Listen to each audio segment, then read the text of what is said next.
louvor te adorar. Meu coração eu quero derramar diante do teu altar. As Escrituras nos orientam a buscarmos estar cheios do Espírito. É verdade que é Ele quem nos enche, é o Espírito quem nos enche. O que nos cabe é lutarmos contra nós mesmos, à luz das Escrituras, buscando o Senhor, conhecendo da palavra, para que esse Espírito esteja nos inundando e fazendo crescer em nós a influência do Senhor, a direção do Senhor, para vivermos uma vida de adoração, de entrega e de relacionamento com Ele.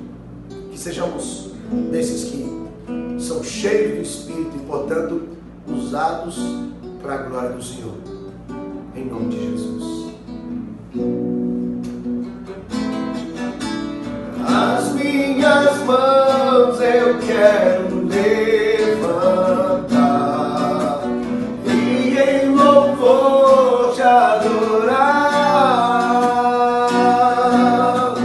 Meu coração eu quero derramar diante do teu altar.